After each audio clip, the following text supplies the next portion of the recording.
Hello students. तो आज जो है कि हम लोग पढ़ने वाले हैं जीव जगत का वर्गीकरण में दूसरा लेक्चर, जिसका नाम है प्रोटिस्टा जगत। कल हम लोगों ने पढ़ा था मोनेरा जगत के बारे में, तो आज हम लोगों को पढ़ना है कौन सा, प्रोटिस्टा किंगडम के बारे में। किसके बारे में पढ़ना है? प्रोटिस्टा किंगडम के बारे में पढ़ना है, यानी प्रोटिस्टा जगत के बारे में पढ़ना है। तो प्रोटिस्टा जगत में क्या होता है कि इसमें जो है कि ये एक कोष की यूकैरियोटिक जीव होते हैं। प्रोटिस्टा क्या होते हैं? मोनेरा जगत में क्या रखा गया था? बैक्टीरिया को रखा गया था। इस जगत में जो है कि एक कोष की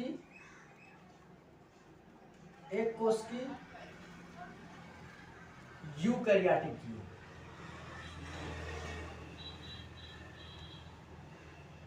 एक कोष की यूकैरियोटिक जीवों को रखा गया था। ठीक।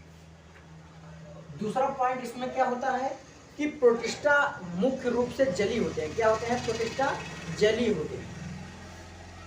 मतलब क्या होता है? प्रोटिस्टा जो है कि मुख्य रूप से जल में ही पाए जाते हैं। प्रोटिस्टा क्या होते हैं? जली होते हैं। ठीक। तीसरा पॉइंट इसमें क्या होता है कि यूकैरियोटिक होने के कारण इसमें केंद्रक तथा अन्य झिल्ली युक्त कोशिकांग पाए जाते हैं। क्या होते हैं इसमें? केंद्रक पाए जाते हैं, अन्य झिल्ली युक्त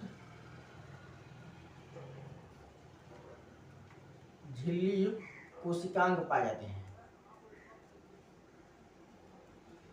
क्या होते हैं? कोशिकांग पाए जाते हैं। ठीक। कुछ प्रोटिस्टा में पक्षमाभ या कसाभ भी पाए जाते हैं। ये पॉइंट नोट करिएगा, कसाभ या पक्षमाभ की उपस्थिति।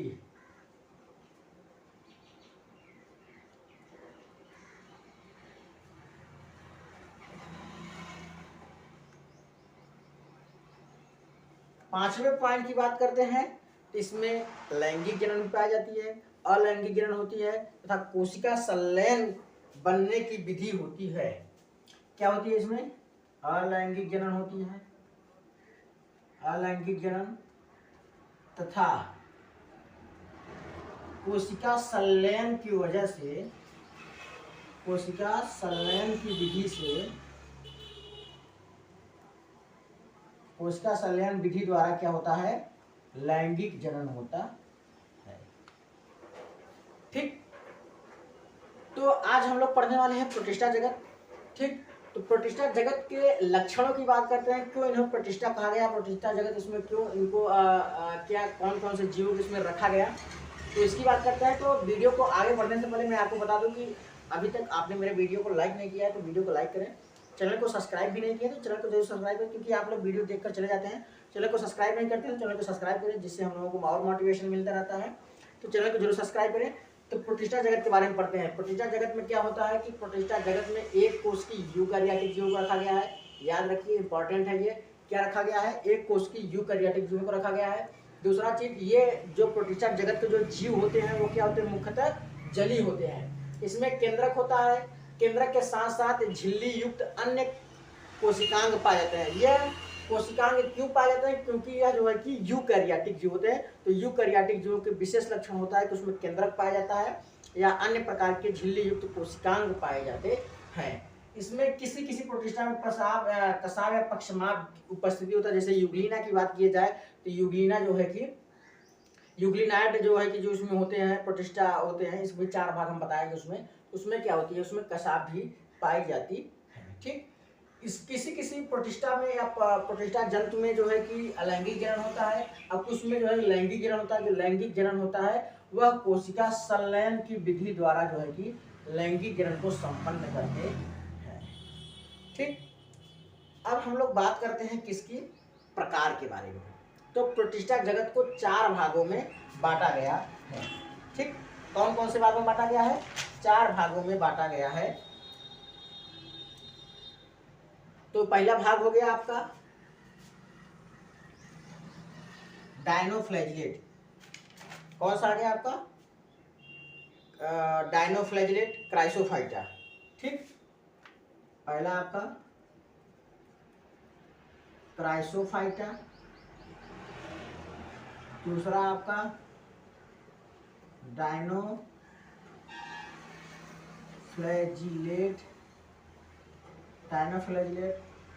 तीसरा आपका होगा यूग्लिनायड, चौथा आपका हो गया कौन सा, अवपंक कवक। कौन सा हो गया, अवपंक कवक, अवपंक कवक। और पांचवा आपका हो गया कौन सा, स्पोरोजोआ। अवपंक कवक, अवपंक के बाद फिर आता है कौन सा आपका, प्रोटोजोआ। अवपंक कवक के बाद कौन से आते हैं आपके, प्रोटोजोआ। पांचवा प्रकार प्रोटोजोआ। ठीक, प्रोटिस्टा जगत के 5 भाग, क्राइसोफाइटा, डायनोफ्लैजिलेट, यूग्लिनायड, अवपंक कवक और प्रोटोजोआ। बारी बारी से पढ़ते हैं। किसके बारे में पढ़ते हैं, पहला क्राइसोफाइटा के बारे में। पॉइंट याद रखिएगा, पॉइंट वाइज पढ़ेंगे तो जल्दी से याद होगा। क्राइसोफाइटा की बात करते हैं तो इसमें इसकी बात करते हैं, इसमें कौन कौन से आते हैं भैया, ये स्वच्छ जल में होते हैं और कुछ लवणी जल में, मतलब स्वच्छ जल में पाए जाते हैं। वही होता है आपका अलवणी जल। स्वच्छ जल का मतलब अलवणी जल और लवणी जल का मतलब समुद्री, जिसमें लवण पाए जाते हैं। ठीक, तो यह लवणी प्लस अलवणी दोनों प्रकार के जल में पाए जाते हैं, दोनों जल में पाए जाते हैं। ठीक, दूसरा पॉइंट इसमें क्या हो गया, बी, ये ए पॉइंट हो गया। बी पॉइंट इसमें क्या हो गया कि ये इनकी जो कोशिका भित्ति होती है, क्राइसोफाइटा की जो कोशिका भित्ति होती है, कोशिका भित्ति जो होती है वह साबुनदानी के जैसे आच्छादित रहती है, साबुनदानी के जैसे बनी होती है। ठीक, कैसी होती है, साबुनदानी के जैसे बनी होती है। तीसरा पॉइंट इसमें क्या होती है कि इनकी कोशिका भित्तियों पर सिलिका पाई जाती है। क्या पाई जाती है, कोशिका भित्ति पर, या कोशिका भित्ति एक प्रकार से कहते हैं सिलिका की बनी होती है। ठीक, सिलिका पाई जाती है। क्या पाई जाती है, साबुनदानी की जैसी बनी होती है, कोशिका भित्ति पर सिलिका पाई जाती है। ठीक, सिलिका की वजह से यह क्या होते हैं, नष्ट नहीं होते हैं, नष्ट नहीं होते हैं। ठीक, फिर क्राइसोफाइट की बात करते हैं तो क्राइसोफाइट्स के अंदर आते हैं आपके डायटम्स। कौन सा आते हैं, डायटम्स, जैसे डायटम्स। ये उदाहरण याद रखिएगा, ये आपके एग्जाम्स में पूछे जाते हैं। डायटम्स एवं डेस्मिड, कौन कौन, डायटम्स एवं डेस्मिड इसके उदाहरण होते हैं। किसके उदाहरण होते हैं, क्राइसोफाइटा के। ठीक, तो डायटम्स क्या करते हैं, अपने चारों ओर क्या करते हैं, कोशिका भित्ति को छोड़ देते हैं, और यही कोशिका भित्ति क्या करती है, आगे चल करके हमारे लिए बहुत ही उपयोगी होती है। किसके किसके लिए उपयोगी होती है, डायटम्स का उपयोग किसमें होता है, पॉलिश में। ठीक, उसके बाद जो है कि तेल में, तेल में। ठीक, फिर सिरप बनाने में, इन सब में इनका उपयोग किया जाता है। ठीक, इसमें किसमें पहला हम लोग पढ़ रहे हैं क्राइसोफाइटा। क्राइसोफाइटा में पहला क्या हो गया, लवणी जल, दूसरा का हो गया अलवणी जल में ये क्या होते हैं, क्राइसोफाइट्स पाए जाते हैं। यहाँ पर लिखा गया है कि ये जली होते हैं, मतलब इसमें जो प्रोटिस्टा जगत के जो जीव होते हैं वो जली होते हैं। तो जली में क्राइसोफाइट्स क्या हो गए, ये लवणी होते हैं और अलवणी दोनों प्रकार के जल में पाए जाते हैं। इनकी कोशिका भित्ति साबुनदानी आप देखे होंगे, जो उसमें चारों तरफ छेद छेद टाइप का दिखाई देता है, तो उस प्रकार के साबुनदानी इसकी बनी होती है। कोशिका भित्ति में इनके सिलिका की बनी होती है या सिलिका की परत होती है, जिसकी वजह से इनकी कोशिका भित्ति नष्ट नहीं होती है। इनमें जो क्राइसोफाइटा में जो जंतु पाए जाते हैं उनका नाम एक होता है डायटम्स, दूसरा का नाम है डेस्मिड। डायटम्स एवं डेस्मिड जो है कि अपने चारों तरफ जो है कि कोशिका भित्ति को जब छोड़ देते हैं तो कुछ समय बाद जो है उनकी कोशिका भित्ति क्या होती है, अवशेष जो है जो छोड़ देते हैं, उन अवशेषों का उपयोग क्या होता है, पॉलिश बनाने में या पॉलिश करने वाले वस्तुओं में, तेलों में या तेल बनाने के लिए इनका उपयोग किया जाता है, सिरप बनाने में, अन्य प्रकार की जो है कि दवाओं में भी बनाने के लिए इनका उपयोग किया जाता है। अब दूसरे प्रकार के प्रोटिस्टा की बात करते हैं। तो दूसरा प्रकार का बैक्टीरिया प्रोटिस्टा कौन सा है, डायनोफ्लैजिलेट।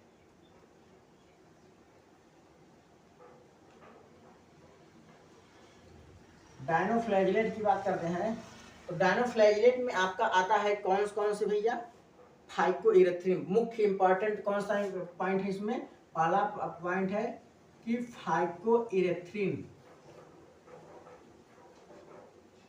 फाइकोइरेथ्रिन वर्णक पाया जाता है, फाइकोइरेथ्रिन वर्णक पाया जाता है। यही वर्णक की वजह से क्या होते हैं, यह लाल दिखाई देते हैं, लाल दिखाई देते हैं, और क्या दिखाई देते हैं,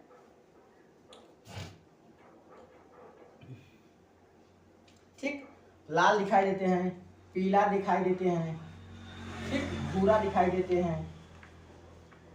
तो फाइकोइरेथ्रिन जो वर्णक होता है, डायनोफ्लैजिलेट की बात कर रहे हैं, तो डायनोफ्लैजिलेट में क्या होता है, फाइकोइरेथ्रिन पाया जाता है। फाइकोइरेथ्रिन क्या होता है, यह वर्णक होता है जो कि लाल रंग, पीला रंग, भूरा रंग, नारंगी रंग को जो है कि संबोध करता है। दूसरा पॉइंट्स की बात करते हैं तो दूसरे पॉइंट्स में आते हैं, इनकी कोशिका भित्ति क्या होती है, सेलुलोज की बनी होती है। कोशिका भित्ति क्या होती है, सेलुलोज की बनी होती है। किसकी बनी होती है, सेलुलोज की बनी होती है।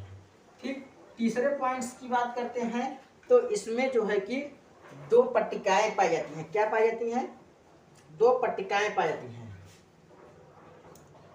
कसाव पाए जाते हैं, कसाव पाए जाते हैं प्लस पट्टिकाएं होती हैं, कसाव के साथ साथ पट्टिकाएं भी पाई जाती हैं।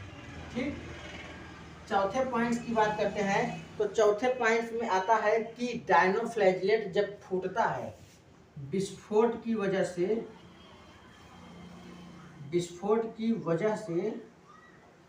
समुद्र सतह क्या होती है, लाल हो जाती है। क्या होती है, लाल हो जाती है। और दूसरी चीज क्या होती है, विस्फोट की वजह से विष उत्पन्न होता है, विष होता है, मछलियां मर जाती हैं।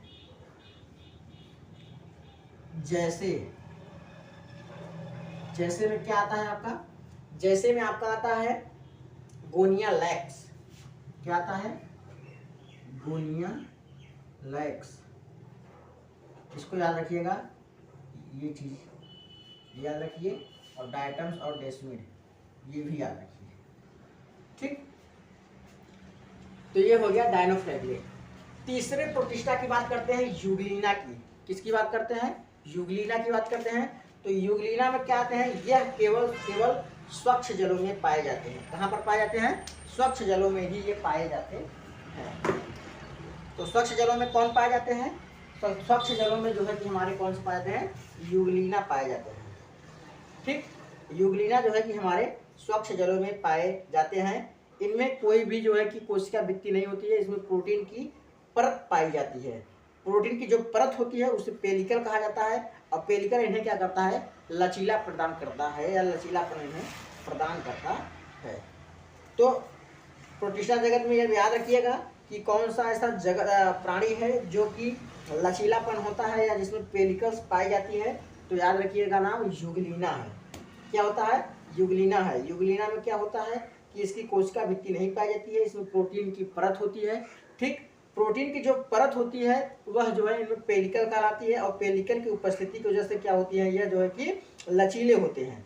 ठीक, इसमें जो है कि कसाब पाए जाते हैं, और जो कसाब होता है वह जो है कसाब एक छोटा होता है और एक लंबा प्रकार का कसाब होता है। आगे देखते हैं यूग्लिना के बारे में। ठीक, तो यूग्लिना के बारे में हम लोग पढ़ते हैं।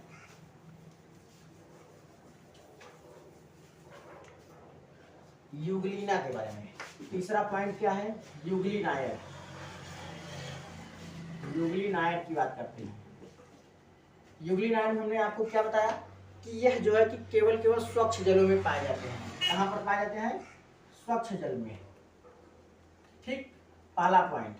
दूसरा पॉइंट क्या हो गया, इनमें कोशिका भित्ति नहीं पाई जाती है, कोशिका भित्ति के स्थान पर इसमें प्रोटीन की परत होती है। क्या होती है, कोशिका भित्ति एब्सेंट होती है, कोशिका भित्ति नहीं पाई जाती है, उसके स्थान पर क्या होती है, प्रोटीन की परत होती है। और जो प्रोटीन की परत होती है, प्रोटीन परत क्या कहलाती है, पेलिकल कहलाती है। क्या होती है वह, पेलिकल कहलाती है। और यह पेलिकल क्या करता है, लचीला प्रदान करता है। किसको, यूग्लिना को लचीला प्रदान करता है। ठीक। चौथा पॉइंट इसमें क्या हो गया, दो कसाव पाए जाते हैं। क्या पाए जाते हैं, कसाव पाए जाते हैं। एक बड़ा होता है और दूसरा क्या होता है, एक छोटा होता है। एक बड़ा और एक छोटा होता है। चौथा पॉइंट इसमें क्या हो गया कि इसमें क्या होते हैं, टेंटिकल्स पाए जाते हैं। कसाब, वही टेंटिकल्स कसाब हो गया, जो एक छोटा होता है और एक बड़ा होता है। ठीक। यह जो है कि प्रकाश की उपस्थिति में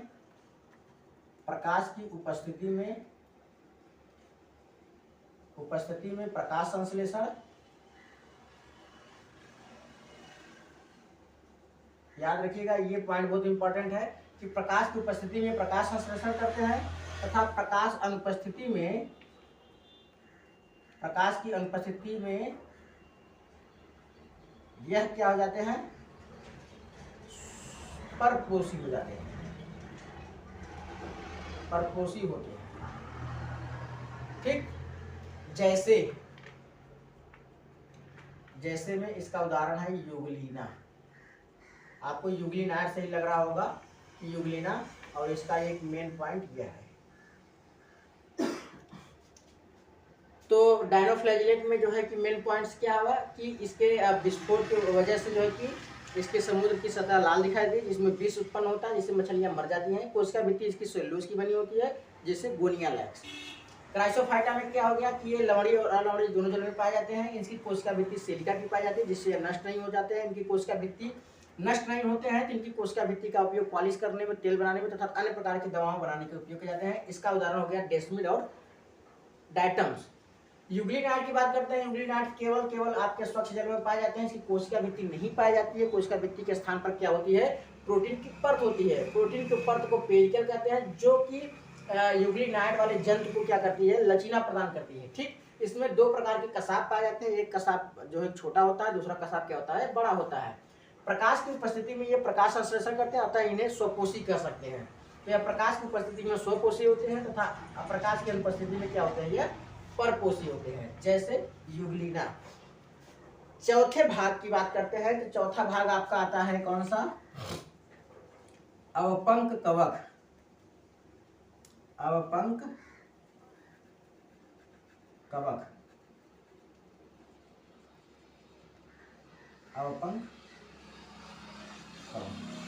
अवपंक कवक में क्या बात करते हैं कि यह मृत जीवी होते हैं, मतलब मरे हुए जीवों पर इनका जो है कि भरण पोषण होता है।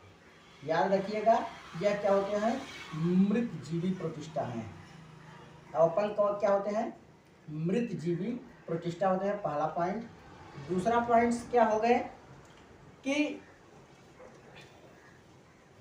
अनुकूल परिस्थितियां जब आती हैं, अनुकूल परिस्थिति में प्लाज्मोडियम बनाते हैं। क्या बनाते हैं, प्लाज्मोडियम।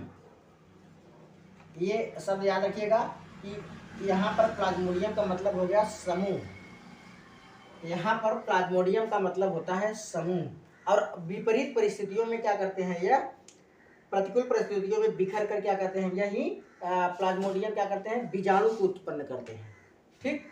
तो तीसरा पॉइंट क्या हो गया इसमें कि जो बीजाणु बनते हैं प्रतिकूल परिस्थितियां में, वह वायु के साथ गमन करते हैं, ठीक। तो ये रहा आपका अवपंक कवक। अवपंक कवक क्या होते हैं, मृत जीवी होते हैं। अनुकूल परिस्थितियों में प्लाज्मोडियम यानी समूह को बनाते हैं। और बीजाणु प्रतिकूल परिस्थिति में क्या करते हैं, यही प्लाज्मोडियम बिखर करके बीजाणु उत्पन्न करते हैं। और बीजाणु क्या होते हैं, वायु के साथ जो है कि इनका प्रक्षेपण होता है, यानी इनका गमन होता है। अब आगे बात चल करते हैं जो है कि प्रोटिस्टा यानी प्रोटोजोआ की बात करते हैं। तो प्रोटोजोआ जो है हमारा जो है कि 4 भागों में बटा हुआ है। किसमें भागों में बटा गया है, 4 भागों में बांटा गया है प्रोटोजोआ, जो कि प्रोटिस्टा का ही एक भाग है या प्रोटिस्टा को बांटा गया है। ठीक,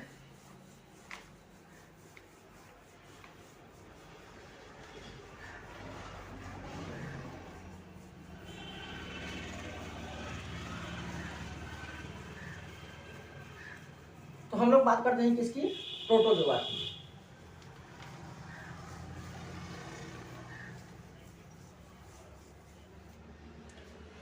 प्रोटोजोआ की बात करते हैं, यानी चौथा पॉइंट। इसकी बात करते हैं पांचवा पॉइंट, सॉरी पांचवा पॉइंट कौन सा है आपका, प्रोटोजोआ। पहला पॉइंट आपका हो गया क्राइसोफाइटा, दूसरा डायनोफ्लेजिलेट, तीसरा आपका यूग्लिनाइट, चौथा आपका पंकवक और पांचवा आपका प्रोटोजोआ। ठीक, तो प्रोटोजोआ क्या होते हैं, यह परपोषी होते हैं, परपोषी होते हैं। ठीक, परभक्षी भी होते हैं, परजीवी भी कहलाते हैं यह। तो प्रोटोजोआ क्या होते हैं, परभक्षी होते हैं, ए पॉइंट, बी पॉइंट। ठीक, ये प्रोटोजोआ जो होते हैं यह प्राणियों के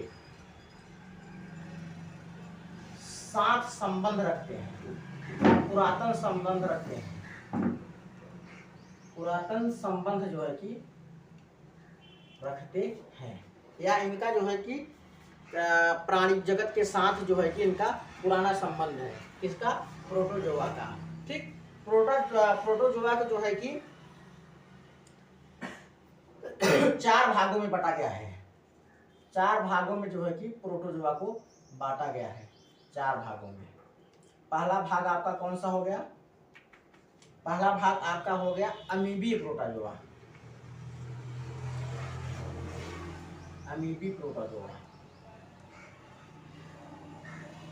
ठीक, दूसरा आपका कौन सा हो गया, एक मिनट बताइए, अमीबी प्रोटोजोआ। ठीक, दूसरा आपका अमीबी बाद कौन सा हो गया आपका, कसाबी प्रोटोजोआ।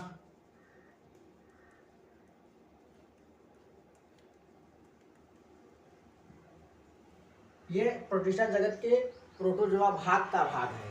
ठीक, उसके बाद आता है आपका तीसरा पक्षमार्गी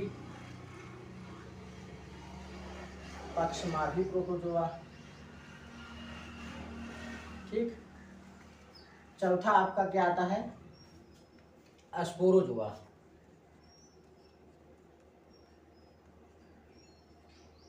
ठीक, अब इससे क्या हो जाएगा, आपको पढ़ने में हो जाएगी आसानी, इसलिए मैंने आपको इस तरीके से बताया।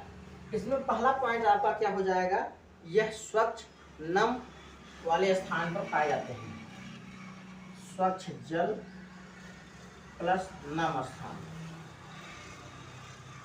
ठीक, दूसरा पॉइंट इसमें क्या हो जाएगा कि यह कूटपाद पाए जाते हैं। ठीक, कूटपाद पाए जाते हैं जो गमन प्लस शिकार करने में सहायक होते हैं, गमन और शिकार करने में क्या होते हैं, सहायक होते हैं। तीसरा क्या हो गया कि समुद्री वालों में, समुद्री प्राणियों में सिलिका पाई जाती है,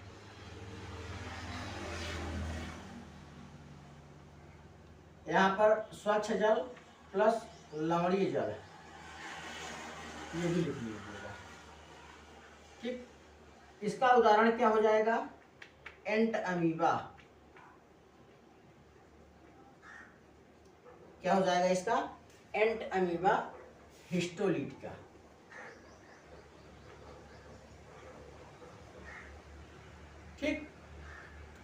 कसाबी प्रोटोजोआ की बात करते हैं तो यह स्वच्छ अथवा परजीवी होते हैं।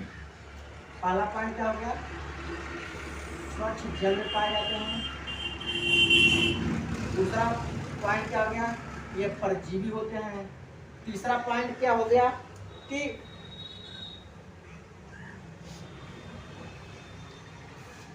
कसाबी प्रोटोजोआ की वजह से क्या होता है, निद्रा रोग होती है। क्या होती है, निद्रा रोग होती है, जैसे ट्रिपैनोसोमा।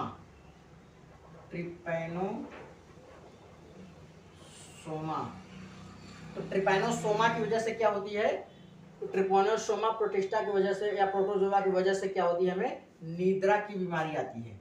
पक्षमाभी प्रोटोजोआ की बात करते हैं तो यह क्या होती है, जली होती हैं प्लस अत्यंत गति करने वाले होते हैं।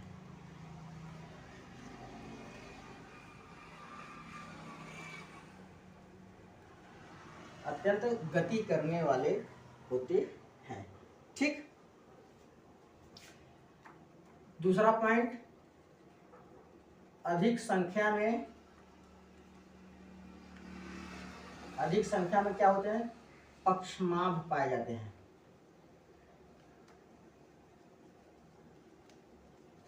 तीसरा पॉइंट क्या हो गया,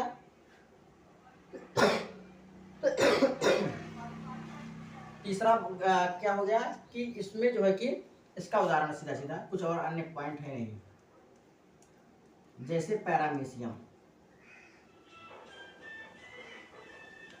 तीसरा पॉइंट और लिख सकते हैं कि पक्षमाभों की लगातार गति करने की वजह से जो उनका भोजन होता है वह पनिट में भेज दिया जाता है, गलेट में भेज दिया जाता है। क्या होता है कि जो ये पक्षमाभ होते हैं, इनके लगातार गति करने की वजह से क्या होती है, इसमें जो है कि जो इनका भोजन होता है, पूरित भोजन होता है, वो इनके गलेट तक क्या होता है, भेज दिया जाता है। जैसे कि पैरामीशियम की बात कर रहे हैं, इसमें ट्रिपैनोसोमा, इसमें एंटामीबा की बात कर रहे हैं।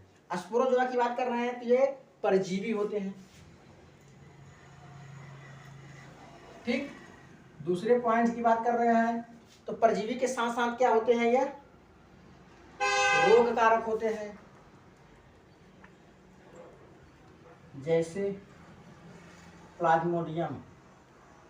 अब यहाँ पर आप सुन रहे होंगे कि प्लाज्मोडियम तो भैया अवपंक कवक में आया था, लेकिन वहां पर अवपंक कवक क्या था, उसके जनन करने की विधि थी, जो कि अनुकूल परिस्थितियां में क्या करते थे, वह समूह बनाते थे, जिसको प्लाज्मोडियम कहते हैं। लेकिन प्रतिकूल परिस्थितियों में वही प्लाज्मोडियम यानी वही समूह जो है कि टूट करके बीजाणु का निर्माण करता है। यहाँ पर प्लाज्मोडियम एक कारक है, एक कारक क्या होता है, रोग कारक होता है, जो कि प्लाज्मोडियम क्या करता है, मलेरिया रोग जो होता है उसको उत्पन्न करता है। यह मलेरिया, अब याद रखिएगा कि मलेरिया क्या होता है, एक प्रकार का क्या होता है, प्रोटोजोआ आता है। प्रोटोजोआ क्या होता है, एक प्रकार का प्रोटिस्टा जगत का एक भाग है, या प्रोटिस्टा जगत में यह पाया जाता है। ठीक, हमें लगता है कि यहाँ तक आपको बात समझ में आ गई होगी। तो प्रोटिस्टा जगत में हम लोग पढ़ रहे हैं प्रोटोजोआ के बारे में। तो प्रोटोजोआ क्या होते हैं, परपोषी होते हैं, परभक्षी होते हैं और परजीवी होते हैं। इनके प्राणियों के साथ इनका पुरातन संबंध होता है, यानी प्राणियों के साथ इनका संबंध बहुत पहले से ही चला आ रहा है। इनको 4 भागों में बांटा गया। पहला भाग आपका अमीबी प्रोटोजोआ, दूसरा का कसाबी प्रोटोजोआ, तीसरा आपका पक्षमाभी प्रोटोजोआ और चौथा आपका स्पोराजोआ। ठीक, अमीबी प्रोटोजोआ क्या होता है, यह स्वच्छ जल, अलवणीय जल, लवणीय जल तथा नम स्थानों पर ये पाए जाते हैं। इसमें कूटपाद पाए जाते हैं। इनका कूटपाद का काम क्या होता है, गमन करने के लिए और शिकार करने के लिए भी सहायता करते हैं। ठीक, समुद्री प्राणियों में जो है कि सिलिका पाई जाती है, इसमें अमीबी प्रोटोजोआ में, जिसे की बात करते हैं एंट अमीबा की बात करते हैं। तो एंट अमीबा किसमें आता है, अमीबी प्रोटोजोआ में आता है। कसाबी प्रोटोजोआ की बात करते हैं तो स्वच्छ जलों में पाई जाती है, परजीवी होती है और उससे क्या होता है, निद्रा रोग उत्पन्न होता है, जैसे कहते हैं ट्रिपैनोसोमा। तो ट्रिपैनोसोमा की वजह से क्या होती है, निद्रा रोग आती है। ठीक, पक्षमाभी प्रोटोजोआ की बात करते हैं तो जली होते हैं, अत्यंत गतिशील होते हैं। ठीक, अधिक संख्या में इनके शरीर पर पक्षमाभ पाए जाते हैं। पक्षमाभों के लगातार गति करने की वजह से जो इनके जो है कि जो पूरित भोजन होते हैं वो गले तक क्या होते हैं, पहुंचा जाते हैं, जैसे कि पैरामीशियम। स्पोरोजोआ की बात करते हैं तो स्पोरोजोआ परजीवी होते हैं, रोग कारक होते हैं। रोग कारक का नाम क्या है, प्लाज्मोडियम है। प्लाज्मोडियम क्या होता है, मलेरिया रोग को उत्पन्न करता है। तो आज के लिए इतना ही। कल हम लोग पढ़ेंगे जो है कि कवक जगत या फंजाई जगत। तो आज सेशन खत्म करने से पहले आपको मैं बता दूं कि अभी तक आपने मेरे चैनल को सब्सक्राइब नहीं किया है तो तो प्लीज़ चैनल को सब्सक्राइब करें, वीडियो को लाइक करें, साथ ही साथ कमेंट करना ना भूलें। धन्यवाद।